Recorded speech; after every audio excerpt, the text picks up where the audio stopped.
I first got my cannabis card in 2013 in California. I was pretty much there opening day in 2016 when it went recreational. And now we saw brands rather than cake pops with a dosage that you didn't know how it was going to hit.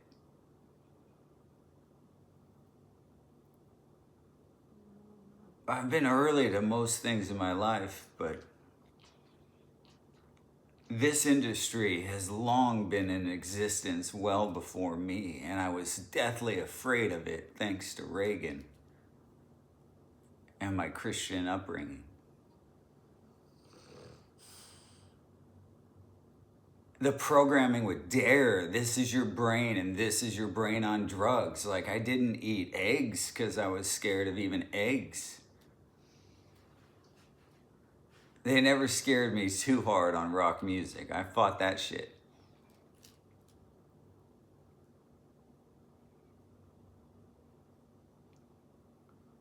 So whatever you're about to see, those of you with some gray hair, you remember the first iteration of the internet, or when you traded your records for tapes and then had to do it again for CDs. Where are the pennies going? Like, they're the first to go and cash will be next, not just your coins. So as everything transitions, certain things that have been kept from us because of prohibition or government or religion,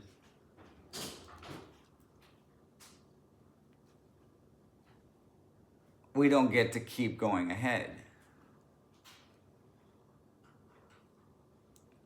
I found cannabis to be an amazing plan.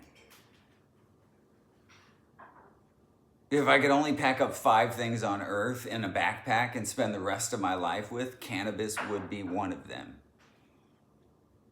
There's so much you can do with hemp, with cannabis, and we want to put it in a medical box or a recreational box.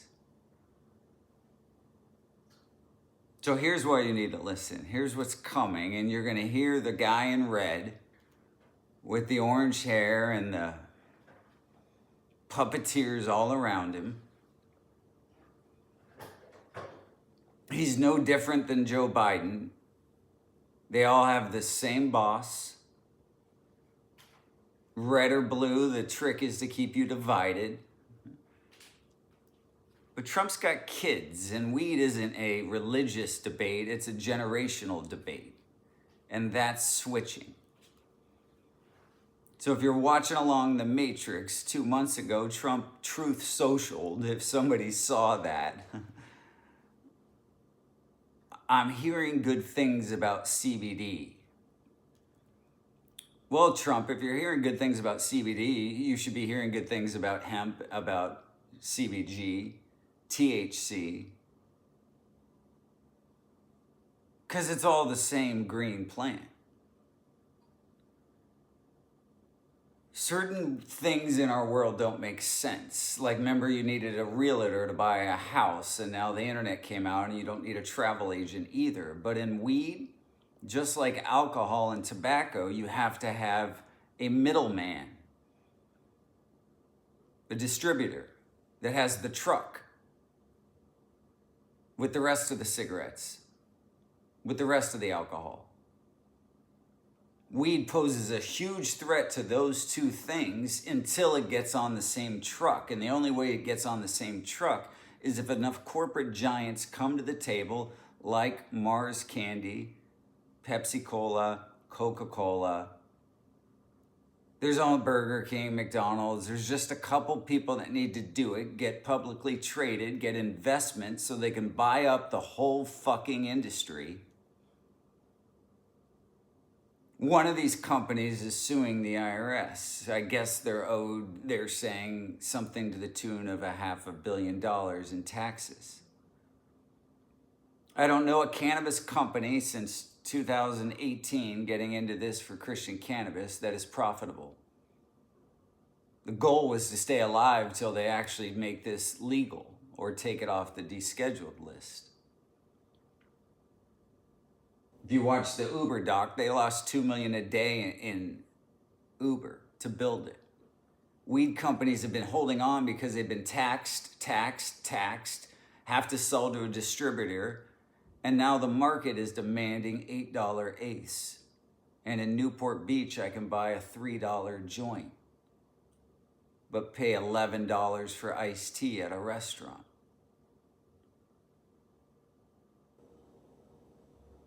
There's enough things in play in cannabis now where they can make some moves.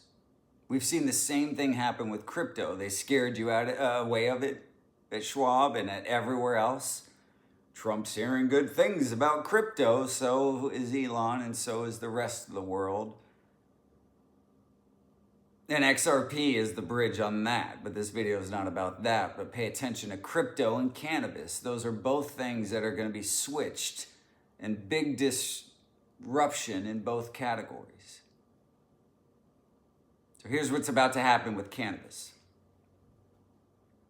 In an executive order, Trump is going to declassify it and take it off the Scheduled 1 list, which puts it away with heroin, and moves it to a Scheduled 3 that puts it next door to Tylenol.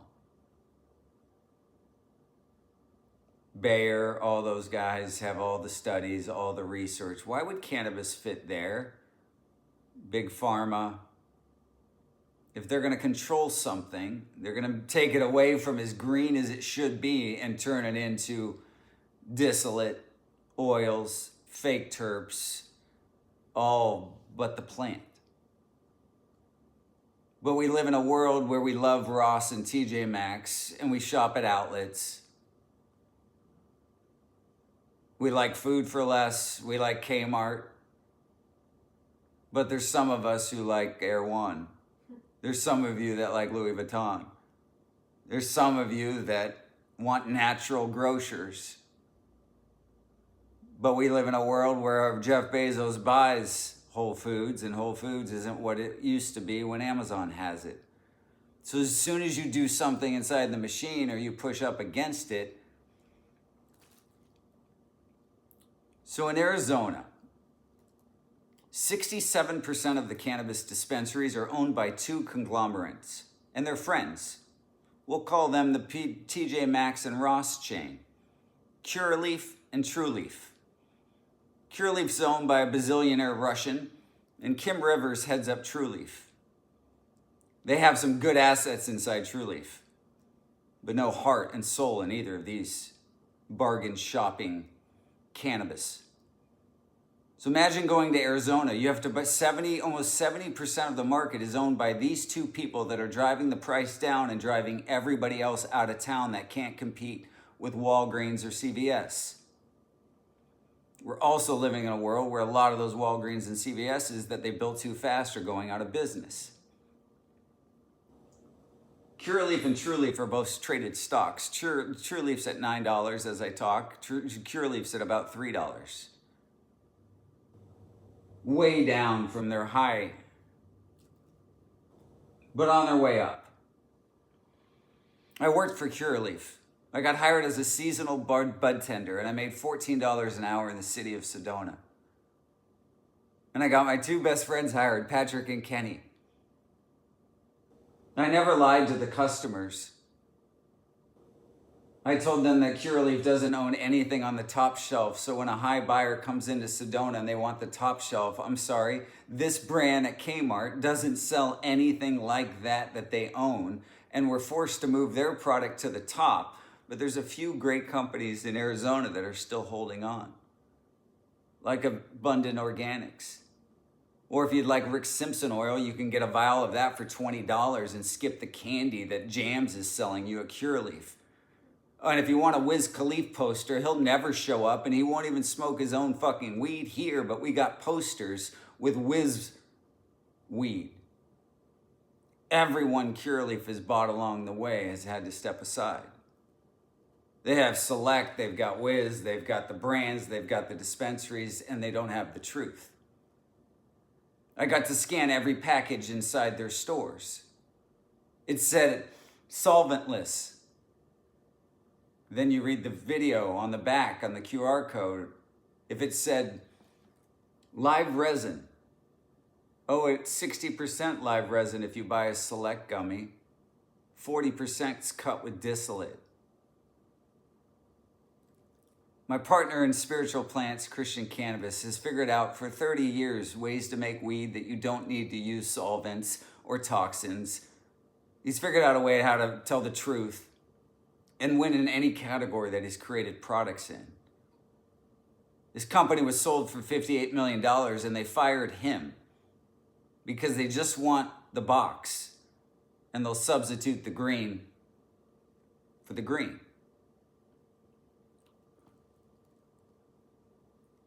I would recommend to buy Curaleaf and True Leaf stock.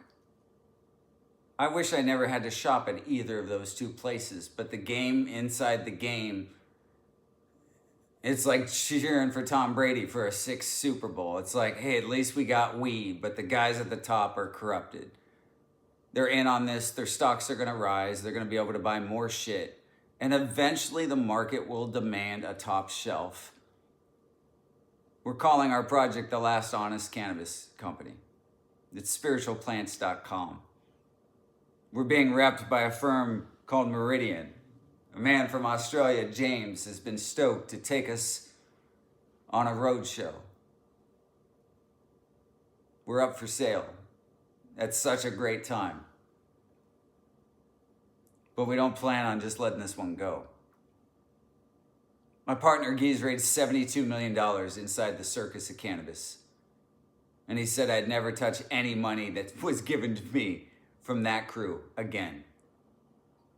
So we got a firm outside of New York, actually on Madison Avenue, and in 3 other countries, that's been talking to me for months saying that I know there's people outside the game that want interest in what you're doing. And what we're doing is the whole plant. We'll play with the legalization that we have to do on any side of it. We'll be in dispensaries, we'll be in online, we'll be on Amazon. Spiritualplants.com gives you the roadmap.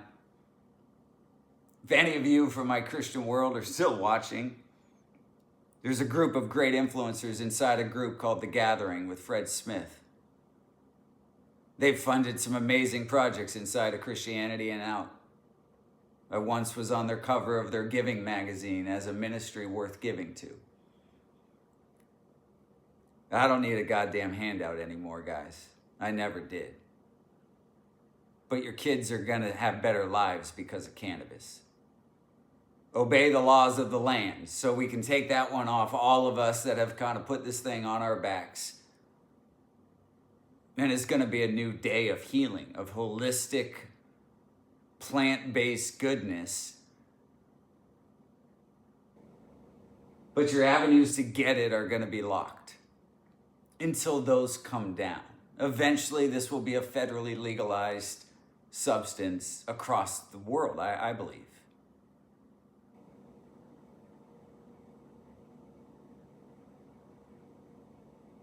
There's not a lot of companies that are left that can compete with Curaleaf and Trueleaf.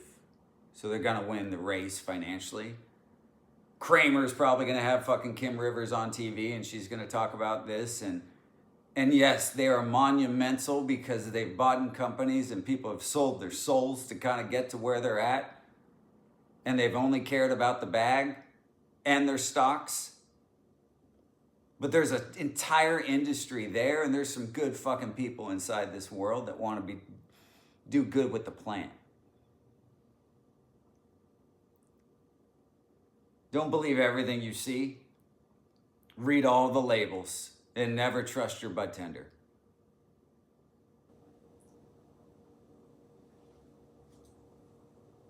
Ask them what they really smoke. Don't buy distillate oils. It's like high fructose corn syrup. Almost everything in the stores has got it. Avoid it, and demand better shit. Spiritual plants, it will all be clean, it will all be solventless. We're gonna have fun doing it. From a red spritzer drink to communion wafers to sleep capsules. Brands like the Devil's Lettuce, Ascension, Diosa, Mormon Meds, Latter-day Leaf, Heaven's Hemp, Christian CBD, Christian Cannabis. The first products will be a sleep capsule, Q1, 2026. Mom, that one's for you. You can look everything up I'm doing. And yeah, I only found a few people over 8 years that I could trust in this industry. I turned down any outside money and all the deals that I put to the table. And I chose to be homeless for 76 days last year to do this shit, while I was trying to get a job for a company so I could see inside. It was worth every bit of it. We never did this for money. But if there's a chance now, for any of you that are watching, I'm recommending, and I have no experience with stocks or bonds, although it's in my family, but I'm not going to be wrong on this one. So enjoy the race, follow what we're doing. I'm sure there'll be hit stories coming out, how we got here, how we didn't. Yeah, look me up. I'm divorced and married an AI babe. It's all true. So enjoy the ride. Mushrooms are next. That will be the next wave. It's going to go faster than cannabis did, but it will be synthetic. So when you get into the mushroom game, you got to be careful and stick with the plants. Thanks for listening.